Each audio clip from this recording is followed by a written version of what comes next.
ओम नमो भगवते वासुदेवाय नमः। श्रोताओं, आपका जीवन मंगलमय हो। श्रोताओं, आज आप श्रवण करेंगे गुरुवार व्रत की कथा। बृहस्पतिवार का दिन भगवान विष्णु को समर्पित है। कहते हैं कि जो व्यक्ति हर गुरुवार भगवान विष्णु की पूजा करता है और गुरुवार की कथा सुनता है, गुरु बृहस्पति की और भगवान विष्णु की कृपा से उनकी सभी परेशानियां दूर हो जाती हैं। लेकिन गुरुवार की व्रत की कथा और पूजा के कुछ नियम हैं जिनका बड़ी ही सावधानी से पालन करना चाहिए। आइए जानते हैं गुरुवार की व्रत कथा और व्रत से जुड़े नियम। गुरुवार व्रत पूजा कथा में कई ऐसी बातें बताई गई हैं जिन्हें मनुष्य को ध्यानपूर्वक अपनाना चाहिए।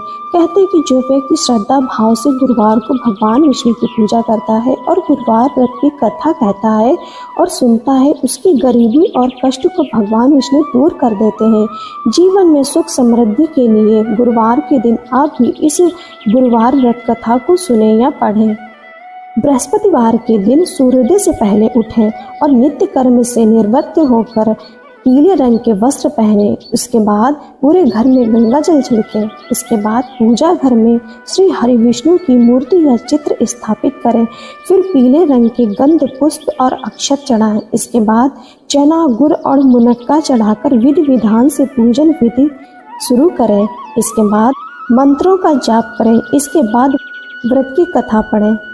कथा पढ़ने के बाद केले के पेड़ में जल चढ़ाएं। मंत्रोच्चार के बाद बृहस्पतिवार व्रत की कथा पढ़ें। यह इस प्रकार है कि प्राचीन समय की बात है, भारतवर्ष में एक राजा राज्य करता था। वह बड़ा प्रतापी और दानी था। वह नित्य गरीबों और ब्राह्मणों की सेवा सहायता करता था। प्रतिदिन मंदिर में भगवान दर्शन करने जाता था, लेकिन यह बात उसकी रानी को अच्छी नहीं लगती थी। वह ना ही पूजन करती थी और ना ही दान करने में उसका मन लगता था। एक दिन राजा शिकार खेलने वन को गए हुए थे तो रानी और दासी महल में अकेली थी। उसी समय बृहस्पति देव साधु भेष में राजा के महल में भिक्षा के लिए गए और भिक्षा मांगी तो रानी ने भिक्षा देने से मना कर दिया। रानी ने कहा कि हे साधु महाराज, मैं तो दान पुण्य से तंग आ गई हूँ। इस कार्य के लिए मेरे पतिदेव ही बहुत हैं।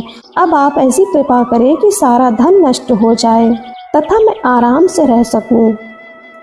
साधु ने कहा, देवी तुम तो बड़ी अजीब हो। धन और संतान से कौन दुखी होता है? इसकी तो सभी कामना करते हैं।